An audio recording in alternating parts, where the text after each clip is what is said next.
Wizards has announced that we are going to have a summer super drop of Secret Lairs. The one thing better they decided than one Secret Lair is 5 Secret Lairs, Jake. 5 Secret Lairs. I'm so surprised. I would never expect Secret Lair to just appear out of nowhere in the middle of a bunch of other product announcements. This is absolutely the craziest thing that I could possibly imagine. That was very convincing. On June 1st, we've got Full Sleeves, the tattoo pack dropping. Let's get into it and talk about, is this secret drop layer thing worth it? The video starts right now.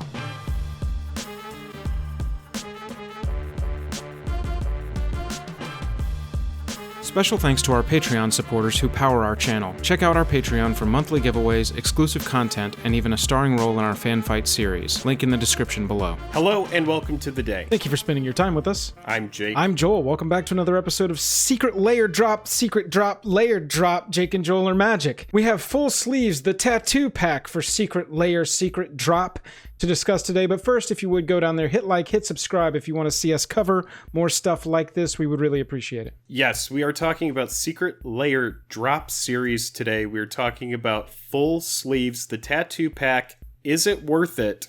We're going to go over some card prices, what you can buy the cards for outside of the Secret Lair if you wanted to just acquire them. But the main appeal of Secret Lair is all of this new alternate art. Like video games, Magic the Gathering is now doing this thing where they are doing new skins for all of these cards. Like you buy skins for your favorite character in your favorite video game, they are now doing with all of our favorite cards over and over again with Secret Lair Drop Series. That's exactly right. Let's get into the cards. There's a couple of different things to dissect when you're looking at a Secret Lair. Is it worth it? What we do, Jake and I do first, is go and find out how much you can acquire the cards for, non-foil, basic version, cheapest version. Say, you know, it's more expensive in its home set than it was for its M11 reprint. We're going to base the price off that M11 reprint in this case. We're going to base the price on the lowest possible price to acquire a playable copy of the card to put into whatever deck you're trying to get. That's how we're going to compare these. Let's jump right into them. Inkmoth Nexus. This one is a played card. It is a Eternal format played card. This art is so sexy. All of the art in this pack is based off of a American traditional tattoo art style. And I gotta say, of all the different Secret Lairs that we have seen so far, ever dropped, this is my personal favorite art that we have seen. And that's the big thing that you need to think about, is you can most likely buy all of these cards for cheaper than it would be to purchase the Secret Lair. But it really comes down to how important is that art to you. And I have to agree, I think that this is really beautiful art. Inkmoth Nexus, like Joel said, is an eternally playable card. It's a really, really good Infect card. This is a really cool style. Some Secret Lairs are very different. If you think of Explosion Sounds, the Goblin one, it's very kind of like Cubism in a lot of ways. It's very different than this. So a lot of the Secret Lairs opens up this opportunity for artists to really take risks in these cards that would otherwise just not really match up with the set direction or the set design that would happen when a new set comes out. They're looking for a very specific art style, and Secret Lair is a huge departure from that, which is really awesome. Inkmoth Nexus is great. You can acquire this card for $11.89 if you didn't want to buy this version, but we've got some really, really cool stuff here. We're looking at Pithing Needle now. Amazing sideboard card. We see the traditional dagger in the rose, in the skull. This is exactly, I have a tattoo that's exactly like this exact style, right. Like everything going on, except it's a heart. I got this on my mom's 50th birthday. I love my mom. But yeah, really crazy stuff. This art is fantastic. What we're going to do is kind of get through the cards. We know what the cards are, and the cards, you know which ones are good, which ones are bad. Pithing Needle, $3 card, by the way. Yeah, so we got Inkmoth Nexus, $12-ish. We got Pithing Needle, you said $3 card. Eternal Witness, we got the traditional rose. We've got a little pinup girl kind of a thing in a rose clothes kind of deal going on. Love this as an inclusion. This is a playable card in EDH. This is a playable card in multiple formats. I'm a big fan of it. I like that they've included this card. I remember there for a little while, when EDH was fairly young, this was a card that people wanted to acquire, and the price was going up for this card because it's very good. And now they've reprinted it so much that it's easily acquired by really anybody. Yeah, it's important to think about EDH when you're thinking about these kinds of cards, because EDH playability, and we're looking at Blood Artist now. Eternal Witness, by the way, $4.30 card, $4.25. Blood Artist also $4. So this whole Secret Lair, by the way, before you take into account the code, is around $24 to acquire all of these cards. So I mean, this is MSRP of $29.99, or not MSRP. That's what they're going to be selling it for. Is $29.99. After shipping, it's going to be a little bit more than that. But really, really cool art style on these cards. And in regard to EDH and CEDH, you have to think: are these cards playable in formats outside of, standard? People aren't really going to be super interested in Secret Lair standard cards, because standard cards are just going to rotate out, and most of them aren't going to be playable outside of that format. EDH is really good to compare it to with these kind of cards, and these are all really good cards. Yeah, absolutely. Blood Artist, Zulaport Cutthroat, Poison Tip Archer. If you're building any kind of Aristocrats deck, these are necessary in your EDH build. They are the foundation of your Aristocrats strategy in EDH. These cards aren't going anywhere. They're played in multiple decks where that is either a theme or a sub-theme. Blood Artist, I'm a big fan of them, including that one and this one. And then look at this art for Spell Pierce, man. We got a confused wizard that had his spell pierced. This is just very cool art, and for this entire set, it pretty much comes down to, we've been hinting at it, we'll do a recap of all the prices here at the end, but we've been hinting at the fact that these cards by themselves don't equal the price that the Secret Lair will be sold for. That's fairly rare with the Secret Lairs, at least in my experience with these. My impression of these is that mostly these are very specifically chosen by WotC to equal the value of what they're selling them for, as far as finding the cheapest possible printing that you could get. These have been pretty good value. For me, however, like I said, this is my top...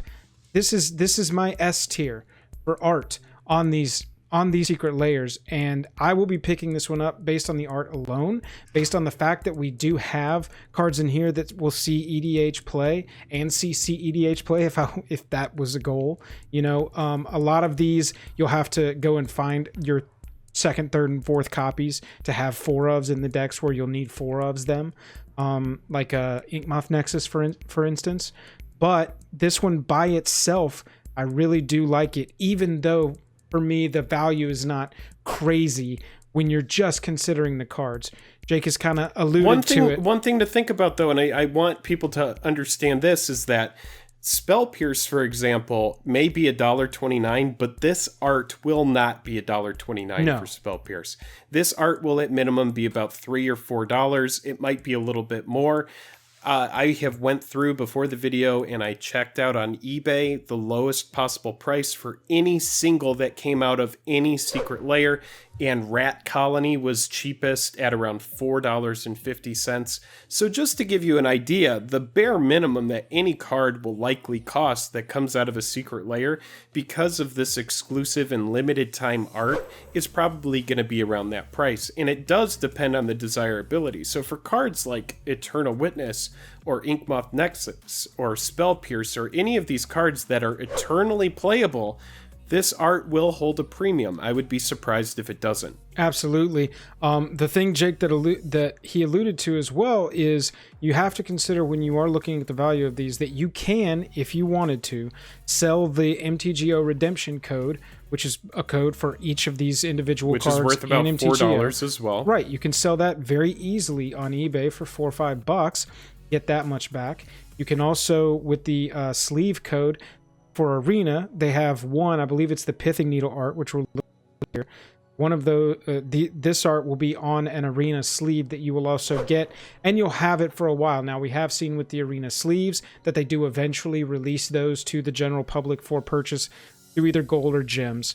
And so anybody can acquire them regardless of if they've purchased a Secret Lair or not. But at least at the outset, you're in kind of the FOMO mindset, or if you just want that exclusive thing that shows for the first month or two until they end up selling them, that you have it and you want to show it off. Personally, I think this is the dopest art.